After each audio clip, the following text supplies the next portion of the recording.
Stewart. All right, we're going to keep this running along. We've got a special treat. She performs a lot in Charlotte. She is open for Carlos Mancia. Please welcome to the stage, Mimi Benfield. She's short. Hello, everyone. Gastonia, how we feeling tonight? Trish, I know you're feeling good. We can all tell you how you're feeling. Justin, are you leaving? You taking the Marlboro Man too? The Marlboro Man! Messed up. The one that made it. The rest of them died. That's why there's no more Marlboro Men. Well, I'm very happy to be here. I'm feeling pretty good. To be honest with you, I'm kind of sore. Go ahead. Yeah.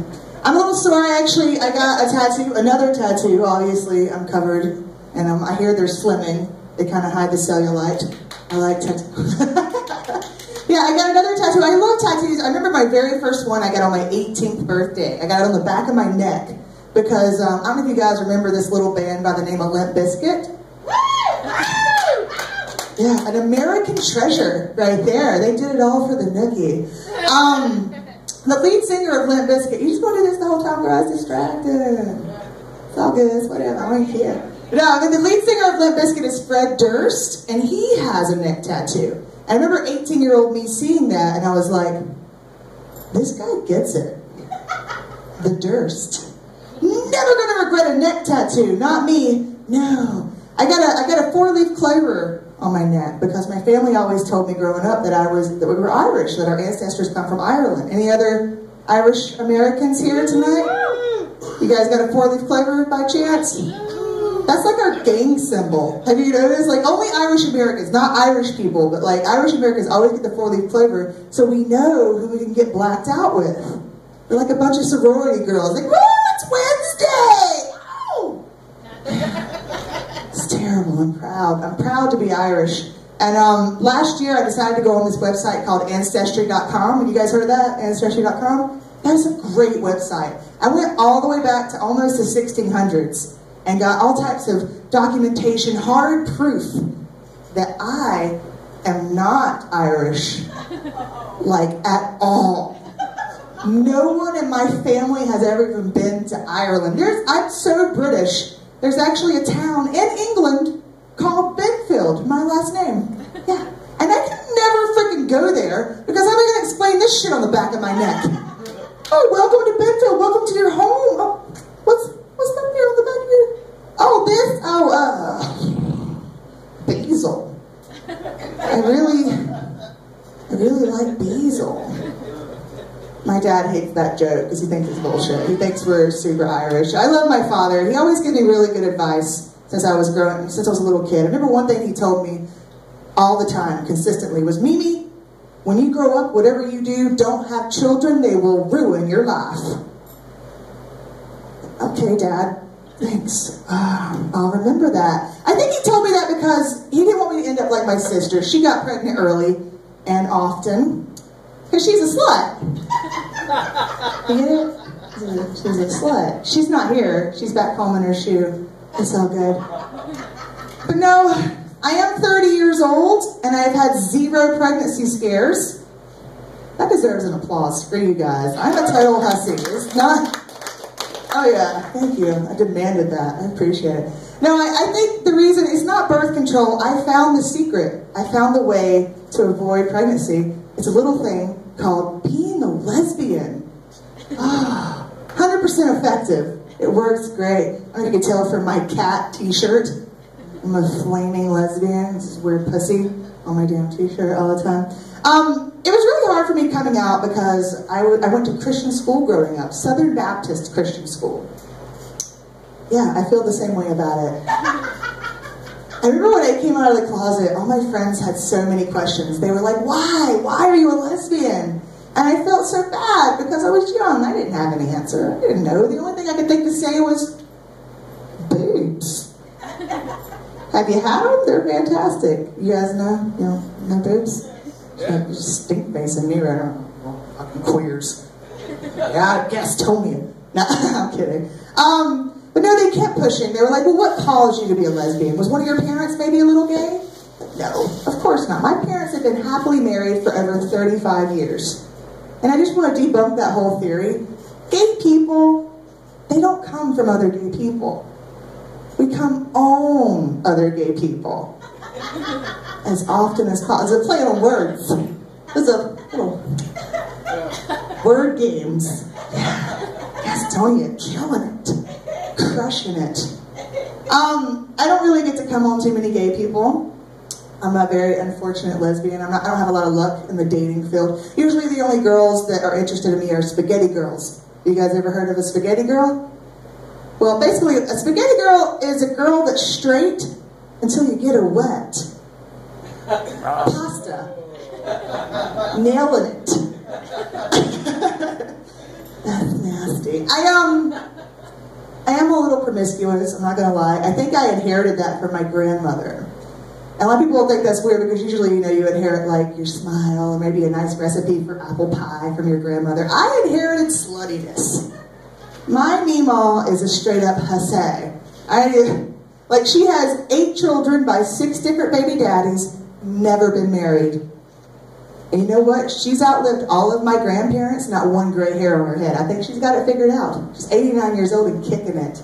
But I remember when I was a little girl, I asked my Meemaw, why have you never been married? I mean, you obviously don't have a problem finding a man. And she says to me, I'm going to quote her right now. This is what she says to me, her granddaughter. Well, I just never wanted to rely on a man, but damn it if I don't love me some Peter. Who's Peter? Oh, no, Meemaw, no. I asked my father when I was young also, I was like, what is my grandfather like? I never got to meet him. And my dad was like, well, I never met him either. He ran out on your grandmother before I was ever born. Couldn't handle the responsibility of a child. And I thought, that's sad. That's so messed up. Hey, what's up? Welcome to the show. Oh, Dave. But no, I felt so bad. I was talking to my brother last year. My brother's like, that's a lie. That's just something she told Dad to make him feel better. I said, how is that the sugar-coated version of what happened? Your father abandoned you before you were born. It was the sugar-coated version. I went and asked my Meemaw what happened. Apparently, in 1949, my grandmother was driving home from work at night when her tire blew out. She started panicking because that's before cell phones or color or anything like that.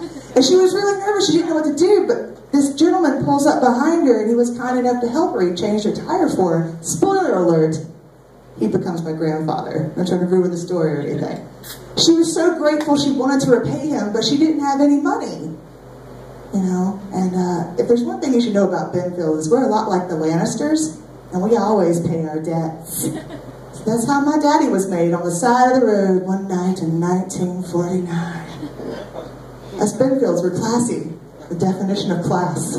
Yeah, that's terrible. That's awful. Okay, let's see. We've covered pasta, tattoos, grandmothers. You guys want some dick jokes? Yeah. I know you want some dick jokes, Patrick. I don't know a lot about penises. I hate that gets such a laugh, like, obviously. I don't know a lot about penises, but one thing I've gathered is that penises are a lot like the honey badger, because they don't give a shit. Like, you're never going to hear a penis complain about being in the wrong hole. It's the most unbiased body part in the history of time. You're never going to hear him complain. It's never going to be like, oh, hey, I hate to bother you. I can tell you're having a ball, but I think we may be in the wrong hole right now because it is super tight. It's like mega cramped in here. There's a lot of clenching going down at the base, and I feel very unwanted. Also, there's a very strong, pungent smell. I don't know if it's like burnt copper, maybe pennies on fire. I don't know about that. And I know it's dark in here and I only have one good eye, but I'm almost positive I just saw a gerbil. And unless we're in Richard Gere's anus. Do you guys know the Richard Gere? There was a scandal about him. He put a gerbil in his butt. You're welcome, Gastonia. All right? Who in this room has ever seen a lesbian impersonate a penis in Richard Gere's ass with a gerbil named Steve? That joke is detailed. You're welcome. I recently did a study, and by study I mean I got drunk at a bar and asked a bunch of people the same question. I asked a bunch of women, what would you do if you woke up and you had a dick for one day? What would you do? And there was all these different answers. My personal answer was helicopter dick. Anybody ever done a helicopter dick? I know you've done it. I was there. You guys know what the helicopter dick is? You need to Google it. You're going to do it tonight. It looks like so much fun, but it's kind of painful after a while.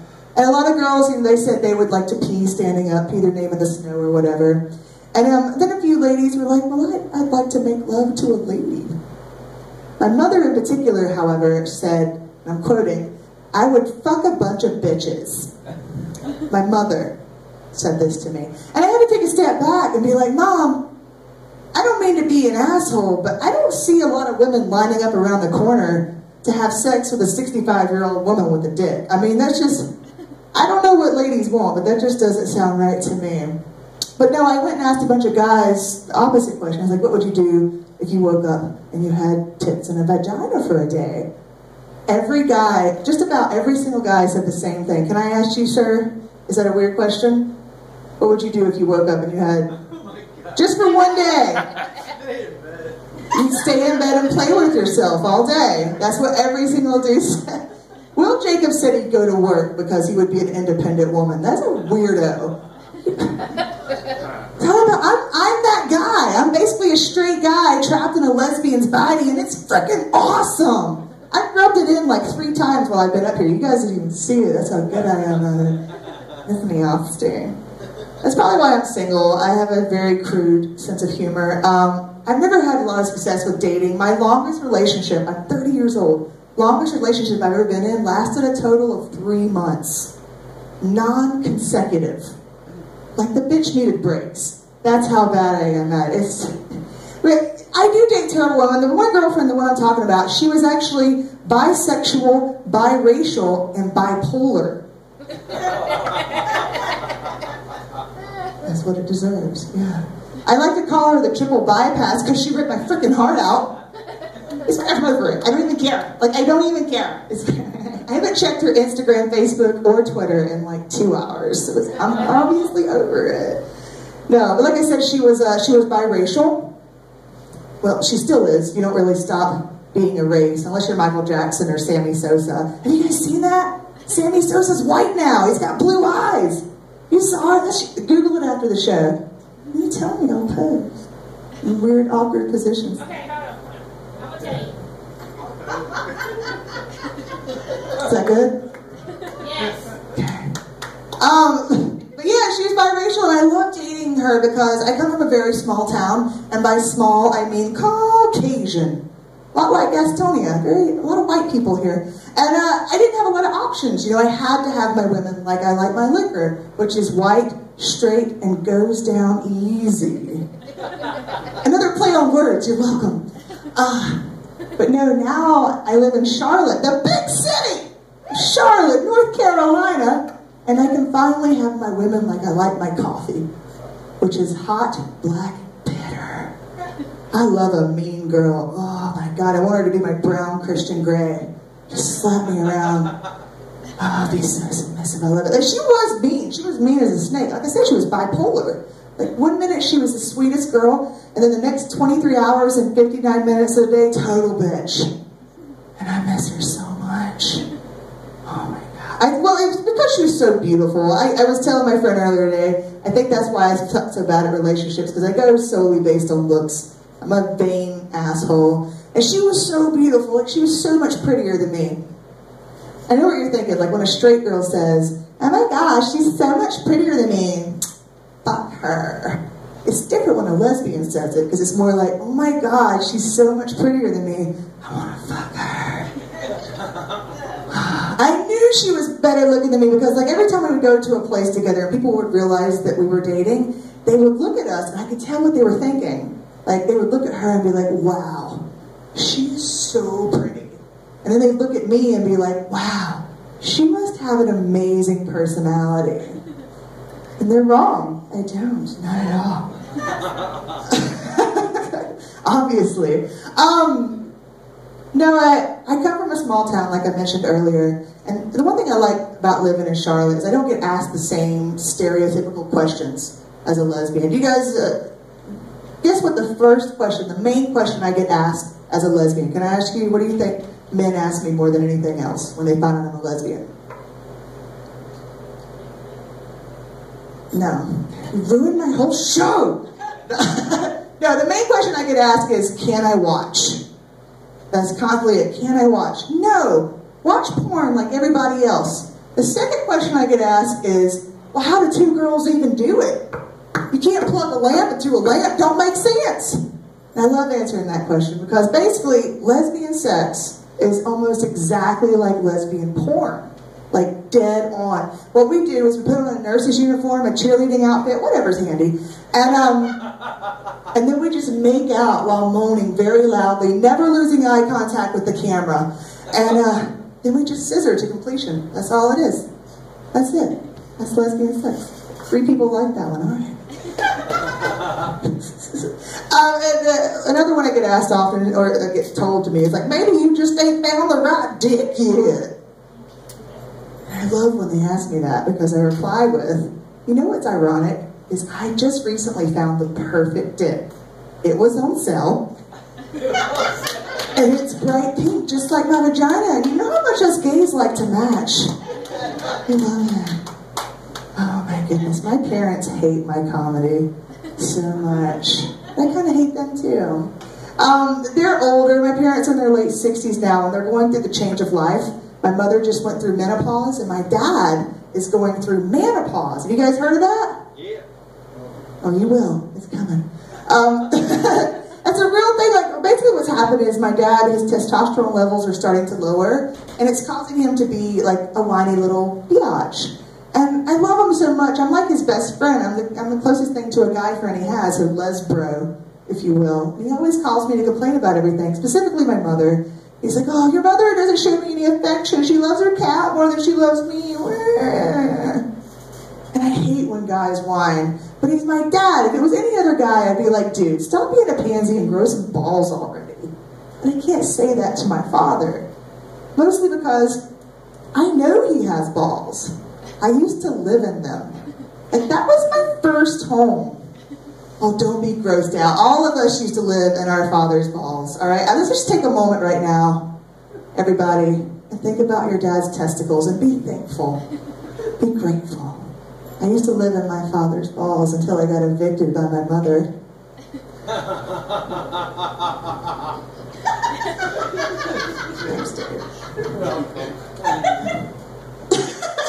The comedians like it, whatever. But no, not too long ago, my mother shows up on my doorstep at 3 a.m. in the morning with her cat, and she says, I'm leaving your father and moving in with you. Right? I was not okay with that. But like, it's the same thing with my dad's balls. I used to live inside of her also, so she could stay with me a day or two. And I invited her, and I was like, Mom, what's going on? What happened? And she's like, well, your father's lost his damn mind. He found a few cat hairs on his pillow. He pulls out his pistol. He's going to shoot my cat. I know, that's terrible. You shouldn't murder cats. That's awful. But this cat really sucks. It's like one of those fluffy white cats with the blue eyes, walking around like it's all better than me. Whatever. Fuck you, Angel Kitty. I don't have any. Dude, you don't like cats. All right, cool. But I think the thing that I was most upset about was that after 35 years of marriage, my parents would let a little pussy come between the two of them. And I thought they were stronger than that. I did. All right, last one. I just want to do this one for my mother. This is the joke she hates the most. This is a joke about the day, this is a story actually about the day I was born. I swear to God, I was switched at birth. True story. My mother told me the day I was born, I guess I popped out of her, they took me out of the room to clean me up, whatever they do with babies, I don't know that stuff. But after some time they came back and said, Miss Benfield, it's time for you to breastfeed. So they give her the baby, they leave the room. And she whips out her business, about to latch on. Only thing is, she notices something's off. And she's like, wait a minute, this ain't my baby. I was missing. She called the nurses back in. Sure enough, it wasn't me. They took that other baby and ran out. She said 30 minutes passed by, and she was really panicked, and she didn't know what to do. But after some time, they came, they found me, I guess. They brought me to her. She was so grateful she didn't ask any questions. Same situation. The nurses leave the room. She whips out the business, about to latch on. Only thing is, I wasn't hungry. Some of you may be putting it together. My mother could only assume one thing, is that they must have taken me to that other baby mama's room. And I'm like, my mother, she didn't realize I wasn't her child.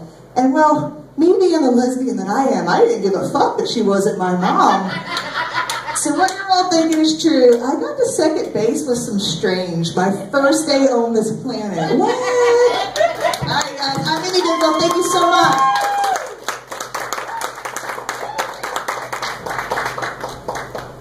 Keep it going for Mimi. And we're going to keep it going really fast. Please welcome to the stage my partner in crime from G-Town.